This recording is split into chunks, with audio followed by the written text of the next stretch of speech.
Assalamualaikum warahmatullahi wabarakatuh. Sobat Obsesi, bersua kembali dengan program Obsesi Seru dengan moto dari Padang untuk Indonesia.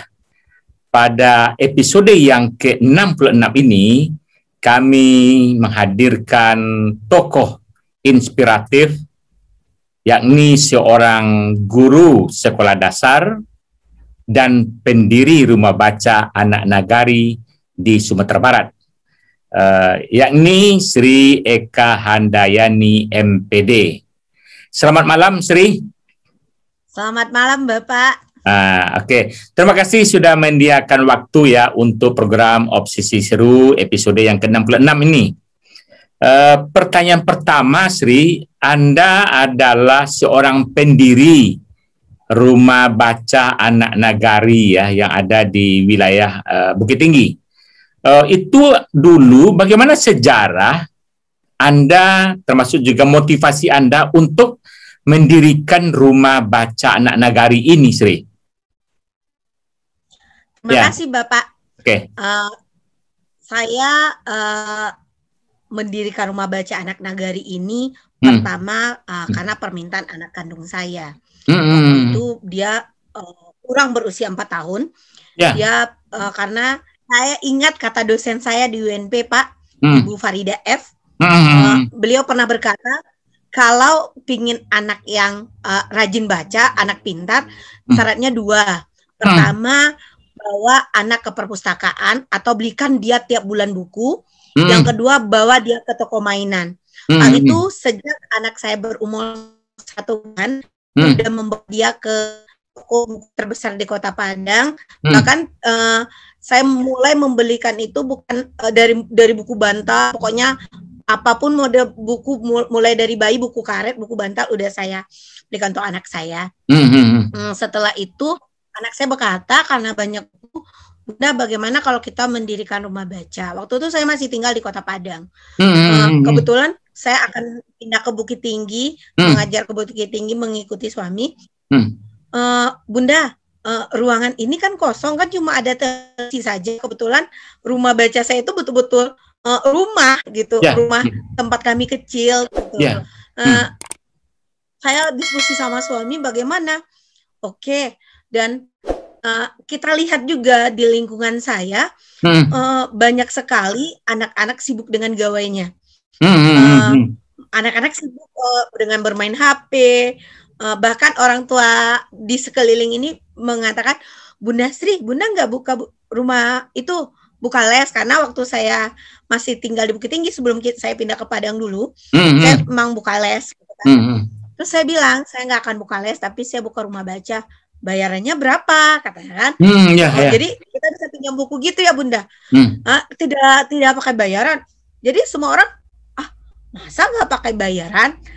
Saya bilang, saya buka rumah baca ini karena melihat situasi banyaknya anak-anak yang bermain HP. Sedangkan ibu juga sibuk dengan misalkan ke pasar. Kalau di sini orang banyak bertani ya, kapara kayak gitu ya. Oh gitu ya. Jadi pertama orang nggak percaya karena maaf, waktu saya buka les, waktu saya masih tinggal di Bukit Tinggi sebelum saya pindah ke Padang, sebelum saya PNS di Padang, saya buka les. Bahkan orang mengatakan les di tempat Bunda Sri itu mahal. Karena saya tidak minta, ibu harus bayar segini, tapi enggak, kebetulan yang les tuh anak anggota DPR, anak orang bank, terserah mau bayar berapa. Jadi pas saya pertama buka rumah baca tuh, nggak mungkin ada rumah baca gratis, paling 1 bulan 2 bulan gratis, nanti ada bayarannya. Jadi memang ada orang yang takut mengantarkan anaknya. Jangan, kalau nggak disuruh Bunda tuh ke rumah baca, nggak usah datang. Kalau disuruh nanti akhir-akhirnya minta bayaran. Oh, pernah saya digitukan. Gitu. Oke, Sri. Tadi kan didorong oleh anak Bu Sri. Itu umur berapa tuh berkeinginan menyarankan kepada Anda untuk membuka rumah baca itu umur berapa itu?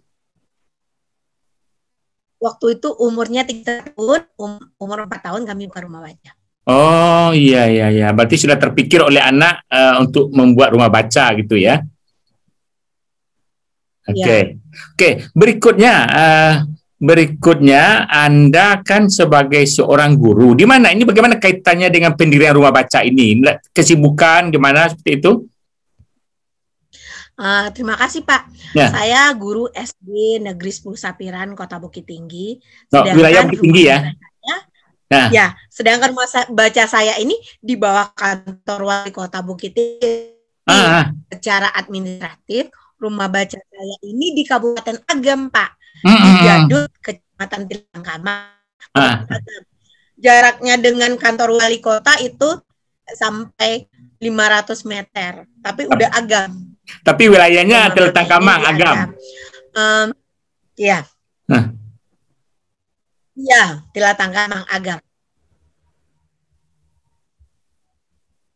Oke, baik, itu dukungan itu siapa yang mendukung, atau katakanlah apakah orang Kota Bukit Tinggi, atau mengatakan Anda rumah baca ini miliknya atau di bawahnya administratif Kabupaten Agam? Gimana itu situasinya karena di perbatasan gitu ya? Begini Pak, awalnya saya sudah punya rumah baca, tapi saya tidak pernah berkata pada siapa. Kebetulan ada kegiatan di kota. Saya juga aktif dulu ikut di kegiatan seperti Forum Literasi Bukit Tinggi, Forum Guru Penulis Kota Bukit Tinggi. Saya masuk. Bahkan sekarang saya adalah Ketua FTBM Kabupaten Agam. Jadi pas waktu pertama itu saya sudah berpikir untuk rumah baca saya ini di Kota Bukit Tinggi gitu ya, karena orang perpustakaan Bukit Tinggi juga almarhum Pak Man ya di Bukit Tinggi aja, namanya di tempat Bapak. Dia pas di kantor depan kantor wali kotanya. Tetapi setelah berpikir rumah baca ini bukan waktu 1 tahun 2 tahun. Ini adalah waktunya panjang, seperti menanam pohon jati kan waktunya lama. Jadi waktu itu saya berdiskusi dengan satu orang di tempat saya, dia berkata rumah baca itu bukan 1 tahun 2 tahun katanya. Beliau kebetulan mantan camat. Beliau bilang kayak gini, kalau menurut Om bagusnya di Kabupaten Agam. Saya waktu itu KTP Agam nih Pak, tapi saya nggak pernah yang namanya mengurus-ngurus ke Lubuk Basung kayak gitu ya. Enggak harus ke Lubuk Basung, di itu aja bisa di belakang balok. Setelah itu saya berpikir sama suami saya, kebetulan yang mendukung dengan rumah baca ini Pak, jujur ya, ini suami, orang tua dan abang saya, memang betul-betul keluarga. Karena sampai sekarang kami pun tidak pernah menerima dana pemerintah, itu juga dengan keluarga gitu ya. Setelah berpikir-pikir, kalau emang gitu di waktu lama nggak mungkin kita pakai alamat orang lama-lama. Ya udah, kita di rumah kita aja. Memang yang kalau kita mungkin berbuat baik, jalannya tuh dipermudah. Karena saya menganggap begini Pak, saya tidak ada kenal dengan orang perpustakaan Agam, tidak kenal dengan orang Dinas Pendidikan Bukit Tinggi, Badan Pemberdayaan Perempuan dan Anak Agam gitu, bukan Bukit Tinggi, Agam. Saya kan ikut lomba nih, lomba perempuan inspiratif dari Agam, lomba perpustakaan dari Agam. Pokoknya lomba TBM sampai provinsi pun dari Agam gitu. Gimana akhirnya alhamdulillah dipermudah waktu saya oke Om, saya mau ke Agam gitu ya. Tidak tahu besoknya tanpa saya duga, saya tidak pernah ke itu, datang aja orang perpustakaan dari Agam, datang orang perpustakaan Dinas Pendidikan, Badan Pemberdayaan Perempuan. Jadi antara Agam Bukit Tinggi ini kalau bagi saya ya sama-sama berperan lah Pak ya. Karena dulunya waktu acara pertama Bapak Kepala Dinas Perpustakaan Arsip Bukit Tinggi juga datang, Ibu NF dari Bukit Tinggi juga datang. Jadi Agam Bukit ini pertama-pertama dia juga ada mensupport saya gitu. Oke, berarti beruntung ya karena berada di wilayah perbatasan kan, karena itu. Oke, berikutnya Sri, artinya rumah baca Anda ini sekarang menyatu ya, Anda keluarga tinggal di rumah itu juga, rumah baca berada di dalam keluarga ini menyatu seperti itu ya Bu Sri ya? Sekali Pak. Pernah orang datang ke sini dari Jakarta, dari Malaysia dan Singapura, Ah. berpikir rumah baca saya ini terpisah dari rumah saya. Bapak pun juga mungkin begitu ya sebelum datang ke rumah saya. Iya. Rumah baca saya ini tempat di mana waktu kecilnya saya menonton. Ini adalah ruangan keluarga saya waktu kecilnya. Tempat saya menonton. Waktu saya buka les, tempat saya buka les gitu ya. Jadi rumah baca ini tempat saya dan keluarga di sini berkumpul gitu. Jadi saya cuma berpikir gini Pak, saya pernah dikatakan begini, gimana Bunda Sri mau buka rumah baca, di mana Bu buat, emangnya ada uang untuk mendirikan bangunan? Cuma bilang gini, karena segala sesuatu itu tidak harus ada uangnya atau penting kemauan, karena saya bilang gitu. Karena seperti rumah baca saya ini Pak, rumah baca kami tidak ada taman yang indah-indah kan, orang tempat selfie atau apa.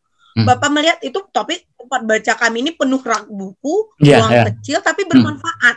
Bahkan Pak, syukur alhamdulillah, sekarang kan rumah baca kami sejak pandemi ini ada wifi gratis nih. Saya bikin wifi gratis. Bahkan untuk 6 bulan ke depan, mulai bulan kemarin, itu Adira Danampe Duafa, Adira Saniah, itu kan itu kan mana rumah baca yang aktif dikasih gratis wifi. Itu saya bilang rumah baca saya sudah punya wifi, mungkin ke tempat yang lain saja, tapi orang Adira dan itu bilang tidak, kami bisa membayarkan selama 6 bulan karena ini program kami. Jadi kan rezeki itu tidak tahu kita dari mananya gitu. Artinya dibayarkannya ya, untuk pembayaran 6 bulan ke depan dibayarkannya gitu ya. Oke, Bu Sri, waktu Anda mendirikan rumah baca ini dulu di Sumatera Barat memang sudah mulai berkembang pendirian rumah bacanya itu seperti apa waktu itu?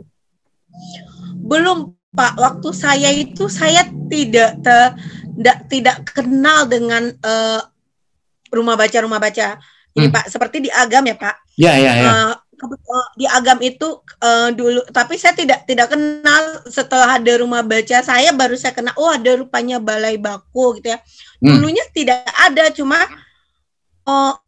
saya pikir di tempat saya tidak ada baca, mending saya mendirikan rumah baca gitu aja. Tidak terpikir di situ ada. Kebetulan waktu seperti saya ke Jogja, ke Bandung, ke Surabaya, saya punya teman yang misalkan hobi baca, dia bilang, Mbak, lu buka rumah baca aja Mbak.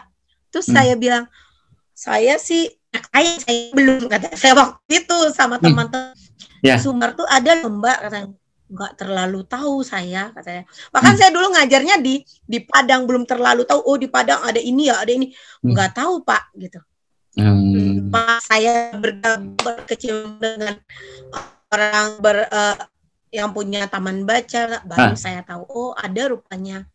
Bahkan di tempatnya waktu itu di Agam tempat saya ini dan di Kota Bukit Tinggi nggak ada yang terdengar gitu. Waktu itu pertama. Oke, Sri, itulah untungnya Pak. Saya di Bukit Tinggi Agam nih. Kenapa saya bilang untung? Pas waktu ada seperti RRI.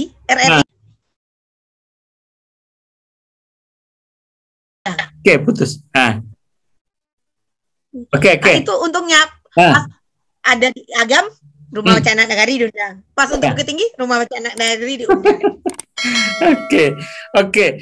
Berikutnya, Bu Sri, Anda mendirikan awal sampai sekarang itu bagaimana perkembangan pendanaannya itu? Tuh awal diri sendiri atau memang ada orang yang membantu atau bagaimana caranya mengembangkan rumah baca Anda ini dulu nih? Alhamdulillah Bapak, rumah baca saya ini sampai sekarang belum ada bantuan dari siapa-siapa, kecuali suami. Saya punya karyawan. Dari awal rumah baca ini berdiri, saya punya karyawan. Saya memang bertekad gini, kalau kita buat rumah baca, diskusi sama suami, kalau maju betul-betul maju. Kalau jangan orang buka rumah baca, kita buka rumah baca. Kan ada orang buka rumah baca 1 bulan habis mati. Jadi saya ini guru ya Bapak, saya ini guru. Dan suami saya juga bekerja. alhamdulillah mama saya pensiun guru. Mama saya ini pensiun guru di Agam. Jadi pas kami diskusi, Mama kalau ada orang dinas yang datang kan nggak perlu telepon Sri ke sekolah kan? Saya bilang kayak gitu. Oke, kalau orang dinas Agam Mama tahu, Mama nanti ya itu. Kalau ada orang dari itu Mama tahu. Setelah itu saya berpikir, itu bulan pertama saya suami sampai malam-malam nyampul buku. Syarat buku yang ada kerak itu harus disampul. Setelah itu berpikir Mas suami, oh kayak gini mana ada waktu untuk kita ya. Gini aja, kita cari orang. Kami rencana mau mencari orang, tapi Allah berkata lain, orang yang datang ke kami. Ya, kebetulan stand dari perpustakaan sekolah, salah satu sekolah di Kota Bukit Tinggi. Dia telepon saya, padahal saya tidak ada bikin menerima itu. Saya mau mengajar di sini. Saya kaget. Ibu kalau di sekolah swasta gajinya segini, dengan saya nanti saya Bu nggak bisa. Saya mau mengitukan ilmu saya yang sudah lebih dari 20 tahun saya di perpustakaan. Oke, alhamdulillah dipermudah. Dan satu kenangan yang tidak saya lupakan itu dari dosen saya juga Pak di UNP. Waktu saya buka baca, saya share di Facebook. Bapak itu tidak berteman dengan saya, Pak Jack, Pak Zainal Abidin. Saya betul-betul tidak berteman di Facebook. Rupanya ibu tuh yang berteman istri beliau. Pas saya mau mendirikan rumah baca, beliau telepon, dia minta ke nomor HP saya ke adik saya. Bapak berniat memberikan buku, tapi Bapak minta nomor rekening. Tuh saya bilang, saya tidak menerima uang kok Pak. Kalau Bapak berniat ngasih saya buku, saya terima. Sudah 3 hari Bapak tidak bisa membelikan. Pak, kata saya. Tuh, Bapak sakit. Bapak tidak bisa membeli. Oh, enggak enak juga. Oke Pak, Sri kirim nomor rekening Bapak tuh. Saya pergi beli buku ke Gramedia ke Padang. Saya lihatkan struknya satu-satu sampai akhir di uangnya. Saya yakin Bapak tuh mungkin sangat senang, sangat percaya. Akhirnya, kok raknya gimana? Kata Bapak tuh. Kok kasih foto kan? Kok masih terletak di bawah? Pak, rak perdana saya ini saya beli 2 seharga 400.000, 200.000 bekas. Itu pun udah goyang-goyang. Suami saya memperbaiki. Pokoknya tidak dicat juga Pak, diperbaiki bagus-bagus. Mana kakinya rusak ya semampu kita ya Pak. Iya. Oh rupanya Bapak minta tolong, kata beliau. Tolong panggil tukang ukur di dekat rumah itu berapa panjangnya. Oh enggak usah Pak. Bapak berniat supaya rumah baca lebih maju. Alhamdulillah sampai sekarang Bapak itu belum pernah ke sini loh Pak, tapi saya fotokan nih Pak lemarinya, tukangnya gitu. Karena Bapak sakit, Bapak udah berniat. Alhamdulillah. Nggak lama setelah itu ada juga dosen-dosen PGSD yang lain datang ke sini, bahkan pengabdian masyarakat seperti almarhum Bu Taufina, dengan Pak Muhammadi, dengan rekan-rekan beliau, Ibu Damayani, Ibu Damayani juga pernah itu ke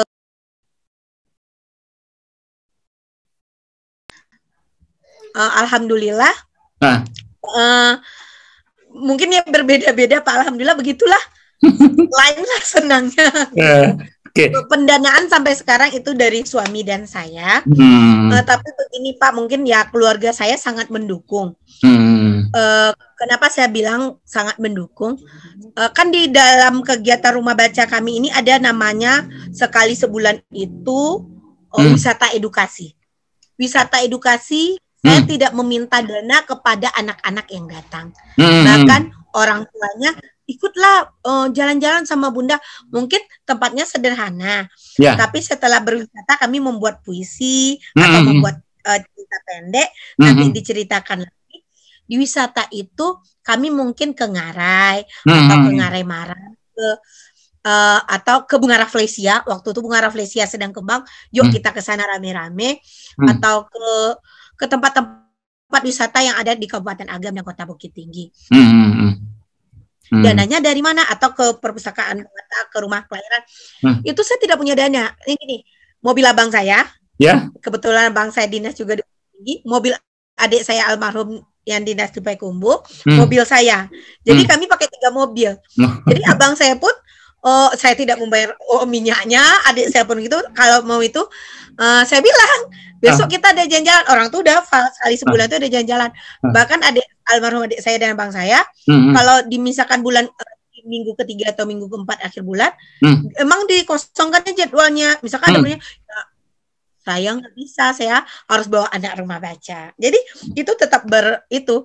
Jadi bahkan dengan makan pun kami tidak minta, Pak, saya yang masak atau kami beli sama adik. Karena gini, saya mikirkan kalau nanti misalkan ininya berbeda, terjadi kecemburuan. Bahkan kami pergi ke gunung, Pak, sama anak-anak rumah baca. Begitu saya bilang tidak perlu bawa bunda yang nyediain sama ayah sama almarhum adik saya sama Mami Ayu sama Om Surya, pokoknya anak-anak ikut saja. Jadi kami paling tidak 3 mobil sekali jalan. Kadang dengan adik sepupu yang satu lagi. Ya, berarti itulah aktivitas sekarang itu ya, selain jadi ada rekreasinya ada juga begitu ya. Oke, berikutnya Bu Sri, Anda terakhir ini saya lihat kan sering apakah diminta sebagai pemateri atau juga berprestasi, saya lihat itu saya pikir tentu ada kaitannya dengan Anda pendiri rumah baca ini ya. Misalnya Anda kemarin juga kalau tidak salah ada berprestasi di bidang buku misalnya, menulis beberapa gitu ya, sudah saya lihat ada beberapa. Itu apa saja prestasi-prestasi yang menonjol itu Bu Sri? Begini Pak, betul sekali rasanya alhamdulillah mungkin dengan adanya rumah baca mungkin seperti orang bilang, untuk apa buka rumah baca, tidak ada uangnya, tidak menguntungkan. Tapi mungkin untungnya bukan dalam bentuk uang ya Pak. Seperti saya turun jadi perempuan inspiratif Kabupaten Agam ini dari rumah baca. Saya turun jadi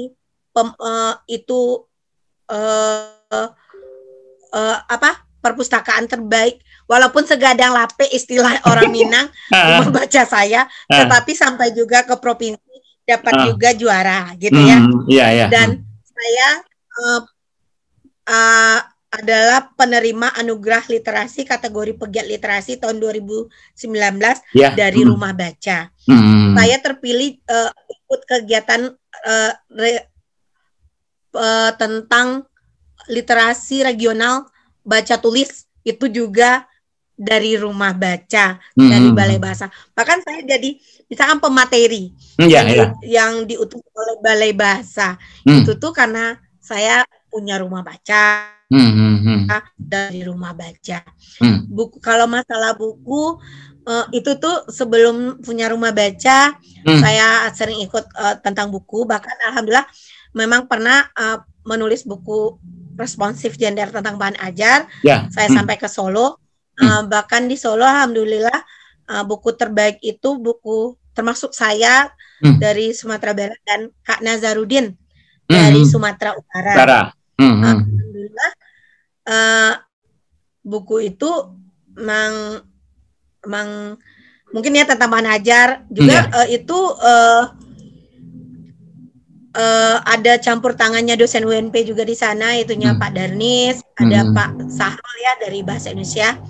Jadi saya tidak menyangka buku itu akan jadi terbaik gitu ya. Pas waktu pengumuman itu saya juga bingung.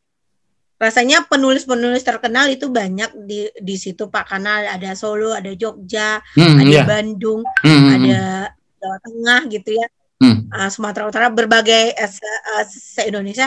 Saya nggak mungkin, tapi entah karena apa, mungkin karena guru, mungkin karena guru, mungkin saya berpikir gitu aja karena bahan ajar, mungkin karena saya guru dan yang dari Sumatera Utara Kak Nazarudin itu juga guru SMP, mungkin bukunya ini sesuai dengan KIKD aja. Saya pikir kan pas saya bercerita, kok bisa ya, kata teman-teman, Ibu dosen? Enggak, saya cuma guru SD, kata saya.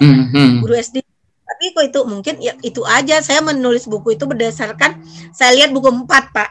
Saya lihat di buku 4 kalau nulis buku bahan ajar nih gini, saya ikuti aja urutannya. Alhamdulillah. Ya alhamdulillah.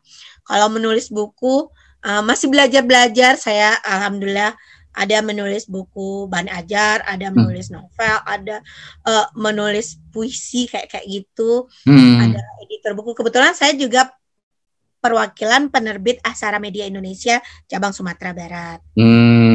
Oke. Baik. Ini Anda kan S2 ya. Ini pendidikan Anda ini seperti apa dulu ini? Berawal setelah SMA itu D2 dulu ya? Gimana pendidikan Anda, Sri? Itu D2 di mana dulu? D2 saya UNP di Bukit Tinggi, Pak. Oh, Bukit Tinggi ya. S1 ya, ketemu saya dengan Bapak.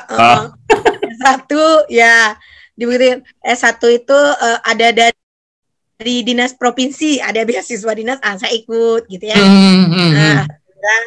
Juga jarang masuk ya Pak, karena hobi, karena waktu saya itu cambuk bagi saya Pak, karena saya gini Pak, saya kan waktu itu jarang ikut kegiatan ke Bangka, ikut ke Jakarta, ikut Pramuka, ikut kegiatan ada kegiatan dinas saya coba, ada lomba-lomba pokoknya saya coba selagi masih muda, ke Kalimantan, Bali, pokoknya saya coba, alhamdulillah lulus.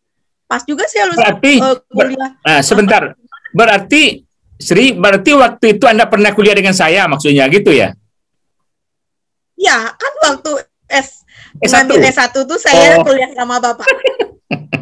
Oke. Makanya ingat, saya jarang masuk. Oke. Setelah itu, setelah tamat S1 itu melanjutkan ke S2 itu gimana motivasinya dulu itu? Saya waktu tamat S1, saya kan dulu ngajar di swasta. Setelah tamat S1, saya langsung ikut tes PNS, lulus di Kota Padang. Pas waktu lulus itu saya berencana mau ikut S2 langsung. Tapi orang tua saya berkata, jangan S2 dulu, menikah dulu, kayak gitu ya. Saya berpikir, gini aja, S2 aja.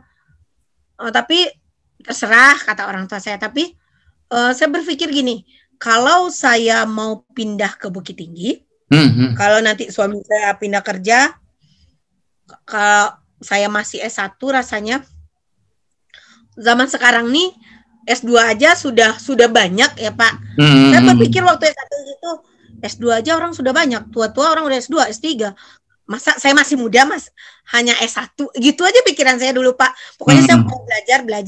Bahkan di waktu saya itu saya misalkan belajar. Kalau dulu kan belum musim-musim kali online nih Pak. Tapi kalau ada misalkan kegiatan belajar gitu, saya ikut gabung kayak gitu. Kayak gitu aja. Paling tidak memang target saya minimal dulu minimal saya tuh sebelum umur 33 tahun atau 35 tahun saya tuh harus S2. Pokoknya pokoknya punya anak misalkan satu udah lanjut S2 gitu-gitu. Pokoknya saya harus S2 kayak gitu. Pokoknya pikiran saya harus belajar gitu. Dan saya harus S2 itu punya target tamat 3 semester, harus cum laude kayak gitu Pak. Pas pertama masuk kuliah harus cum laude, harus 3 semester. Harus tamat. Saya tempel itu di dinding kamar saya. Jadi kalau ada tugas saya termotivasi gitu. Pas waktu saya S2 itu kan pas hamil anak kedua kan semuanya suruh saya istirahat cuti kuliah loh Pak. Terus saya bilang, ngapain harus cuti nanti itu anak? Ya susah lah nanti nggak bisa. Tapi saya itu pas saya wisuda tuh emang saya yang masih kan kelas A, kelas B, kelas C, kelas D. Saya satu-satunya yang mengajar itu anak-anak gadis. Yang satu lagi, yang 3 tuh masih gadis-gadis. Tapi kok bisa 3 semester? Bahkan saya orang yang mengatakan nggak mungkin lah bisa 3 semester, nggak mungkin bisa kumulatif. Tapi saya bilang yakin gitu aja. Bersemangat aja. Itu aja motivasi saya. Oke. Bersemangat. Iya. Oke, berarti kemudian kita kembali ke rumah baca Anda ini. Sekarang kalau kita lihat di berbagai negari, kampung kan marak juga membuat rumah baca. Tapi akhirnya bisa jalan 1 bulan, 2 bulan, 3 bulan setelah itu tidak ada aktivitas. Itu bagaimana kira-kira himbauan? Ya, bagaimana kira-kira pengalaman Anda supaya di tempat lain itu juga bisa berkembang seperti rumah baca anak negari ini, Bu Sri? Oke Pak. Ya. Oke Pak, saya akan share itu Pak, boleh saya men-share materi saya?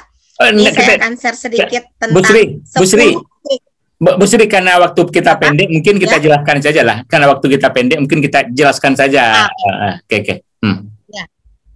Oke, Pak. Ya. Di dalam buka sebuah rumah baca, itu tuh kita ada 10 triknya. Apa itu 10 trik rumah baca itu? Pertama, niat, Pak. Kenapa saya bilang niat? Kalau niat kita mendapat dana pokir, habis. Niat kita untuk lomba, habis. Niat membuka rumah baca. Nah, itu yang saya lihat orang karena untuk lomba dibuat rumah baca, habis itu habis, Pak. Jadi pertama dalam mengelola rumah baca itu, pertama niat dan tujuan. Niat kita apa? Meningkatkan minat baca anak di sekitar kita. Dengan tujuan ikhlas, ada aja jalannya. Yang kedua tempat atau basket. Ada tempat. Kadang orang cuma buka lapak-lapak baca begitu saja. Kalau cuma lapak baca sehari, 2 hari, atau sebulan 2 bulan habis. Tempat itu perlu. Yang ketiga apa? Sumber daya manusia. Manusia yang mengerti atau tidak mengerti pun kita belajar. Saya bukan tamatan perpustakaan. Bahkan orang menyangka saya tamat perpustakaan, tidak. Tapi saya mau belajar tentang itu. Bagaimana kita harus belajar. Yang nomor 3, pendanaan. Pendanaan ini penting, Pak, karena syarat kalau di rumah baca anak nagari, buku yang naik ke rak itu pakai label, pakai sampul, pakai sampul plastik gitu ya. Sekarang masuk ke aplikasi gitu ya, sistem otomasi. Jadi perlu juga pendanaan. Mungkin pendanaan orang mungkin gimana ya, mengajukan proposal, tapi kami sampai saat sekarang ini berani, kami masih dana sendiri. Selanjutnya ketersediaan bahan bacaan. Kita buka rumah baca, tapi buku kita tidak ada. Itu kan sama juga gimana. Jadi ketersediaan bahan bacaan ini sangat penting. Baik itu untuk masyarakat, untuk ibu-ibu, karena di dalam rumah baca ini bukan hanya membaca menulis saja. Kita juga bisa bermain, berkreativitas, inklusi sosial, misalkan belajar buat bunga seperti di rumah baca, akhirnya menghasilkan bagi ibu-ibu dijual pas waktu wisuda di perpustakaan Bung Hatta, orang wisuda, dia menjual bunga ke sana. Selanjutnya program kreatif dan inovatif. Ini yang paling penting, Pak. Kalau kita tidak punya program, karena kita hanya membaca saja, tidak ada programnya, orang juga akan malas datang ke rumah baca kita. Jadi harus ada programnya. Mungkin minggu ini apa, mendongeng, minggu besok membuat barang kerajinan bekas, minggu besoknya menulis, minggu besoknya apa. Jadi ada program. Selanjutnya setelah program, dokumentasi. Dokumentasi itu sangat perlu. Itu bukti kita berkegiatan. Selanjutnya ada publikasi. Publikasi ini bisa di Instagram, Facebook, atau YouTube dan lain-lain. Publikasi ini juga penting untuk kita supaya bagaimana kalau ada publikasi berarti orang pun datang mendonasikan buku, betul-betul ada kegiatannya, orang tidak akan sungkan-sungkan, itu yang saya lihat. Selanjutnya ada kolaborasi. Kita bergerak bukan sendiri, tapi kita bergerak ini bersama, seperti rumah baca saya berkolaborasi misalkan dengan perawat gigi, orang mengajarkan sikat gigi, atau dengan Polresta Kota Bukit Tinggi, berkata, Bu Sri siapkan tempat, kami akan memberikan seperti layar tancap tentang pencegahan narkoba atau pergaulan anak remaja. Jadi kolaborasi itu baik dengan instansi-instansi lain, dinas pendidikan, dinas perpustakaan, kita harus berkolaborasi. Dan kita jangan menganggap kita aja yang bisa, karena itu sudah saya kerjakan, jangan. Karena kita harus berkolaborasi dengan siapa saja. Yang terakhir ini yang wajib, yang penting evaluasi. Dimana kenapa evaluasi sangat penting? Jangan kita sur-suran sendiri, jangan kita hanya menurut kita, udah bagus sayanya, bukan itu. Tapi yang akan menilai itu orang. Jadi kalau misalkan sekali sebulan kita berbicara dengan volunteer kita tanya, ini udah bagus atau belum? Atau kita itu, ini di mana kurangnya kita catat. Jadi sekali 3 bulan tuh kita evaluasi. Di mana yang kurang? Bulan ini kita tidak ada ini. Jadi itu. Jadi 10 trik dalam rumah baca itu harus kita jalankan. Jangan rumah baca ini, maaf Bapak ya, rumah baca ini sudah menjamur di mana-mana zaman sekarang. Tapi orang cuma 1 bulan, 2 bulan, habis itu diam saja. Karena saya merasakan waktu pandemi itu ada beberapa yang membuka rumah baca. Yang membuka rumah baca itu pas belajar diskusi dengan rumah baca saya. Oke, saya juga ikut meluncingkan atau ikut pas pendirian, bahkan datang Bapak orang-orang hebat, orang perpustakaan apa. Setelah itu dia diam saja, tidak ada kegiatan apa-apa. Rasanya kasihan, udah itu. Karena rumah baca anak nagari ini waktu pandemi ada imbasnya, ada rumah baca barista, ada balai batu dendeng, balai batu sekolah. Yang waktu pandemi itu lahir ada Diva, rumah baca, banyak rumah baca yang lain seperti Bukit Batabuah, banyak rumah baca yang lahir setelah pandemi, setelah kami berdiskusi. Bahkan itu anak-anak muda yang bahkan setelah hari itu launching, besoknya nggak ada lagi. Jadi jangan seperti itu. Oke Sri, terima kasih. Tapi terakhir pertanyaan saya ini adalah, kenapa namanya dulu pakai nama anak nagari? Kenapa tidak rumah baca Sri Eka Handayani saja misalnya? Itu apa filosofinya, dasarnya Anda memilih kok rumah baca anak nagari gitu? Nah, gini Pak. Pertama, kenapa rumah baca anak nagari? Saya berpikir kalau zaman dahulunya, karena program saya itu adalah Lumbuang Anak Nagari. Zaman dahulu di Sumatera Barat, yang namanya Lumbuang itu kan kalau masa paceklik itu perlu. Kalau di sini saya berpikir dengan adanya rumah baca ini, orang akan datang ke sini haus ilmu, datang ke Lumbuang Nagarinya. Nah, jadi saya buat rumah baca anak nagari. Kenapa tidak rumah baco? Ada orang kementerian, Bu Sri orang Minang kan? Kenapa bukan rumah baco anak nagari? Kan udah. Bukan, rumah baca, saya buat rumah baca itu tahu orang semua, berarti biar orang Minang, biar seluruh orang tahu itu rumah baca. Berarti bahasanya anak nagari. Saya berharap dengan tempat di mana anak nagari berkumpul, berkreasi. Semua anak-anak nagari dimanapun dia, bukan anak nagari Sumatera Barat saja, tapi anak nagari mana, dia bisa berkumpul di sini. Makanya saya buat namanya Rumah Baca Anak Nagari. Nah, kalau di Maluku Rumah Baca Anak Negeri. Nah, dan waktu saya itu kan ini Pak, saya kan udah pakai akta notaris nih. Pas waktu saya melihat itu ada enggak, kalau ada nama yang sama kan tidak boleh. Tidak boleh. Kebetulan emang cocok ini namanya Jadi waktu buat akta notaris pun emang satu-satunya saya. Jadi saya emang tidak menciplak nama siapa-siapa gitu. Oke, yang paling akhir Bu Sri, untuk anak nagari.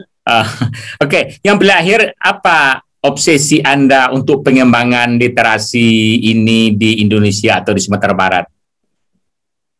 Termasuk juga rumah baca anak nagari ini, apa obsesi Anda? Terima kasih Bapak. Mungkin saya tidak banyak berangan-angan terlalu tinggi. Saya berharap, saya pribadi berharap adanya kolaborasi dan terciptanya kampung literasi, paling tidak di daerah saya, di kampung saya, terciptanya kampung literasi yang betul-betul kampung literasi, bukan hanya bukan hanya sewaktu-waktu ada kegiatan, nanti tidak ada. Saya betul mulai dari akar, mulai dari bawah, betul-betul adanya kampung literasi di daerah saya. Dan saya berharap rumah baca anak nagari ini tidak hanya begini saja, tetapi istiqomah dalam bergerak.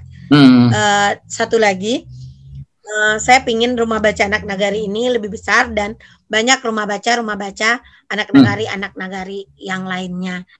Bergerak.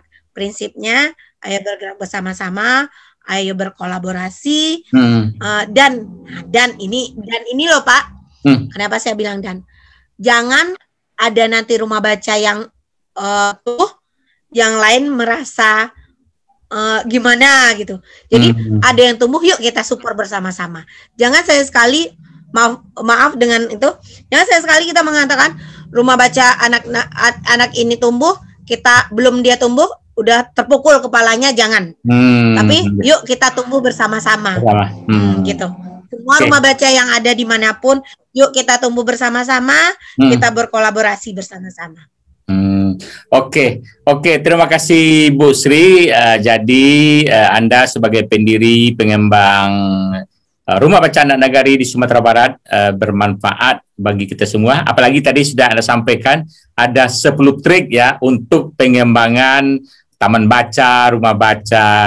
Mudah-mudahan itu bermanfaat bagi pendiri-pendiri rumah baca lainnya atau taman bacaan lainnya.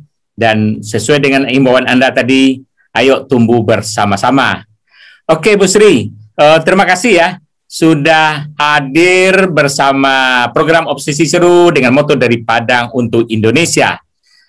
Sobat Obsesi, demikian perbincangan kami dengan Sri Eka Handayani, MPD, seorang guru, seorang pendiri dan pengembang rumah baca anak nagari di Sumatera Barat yang sudah memiliki banyak prestasi dan mudah-mudahan tetap berkembang untuk kedepannya. Mohon maaf, wabillahi taufiq wal hidayah. Assalamualaikum warahmatullahi wabarakatuh.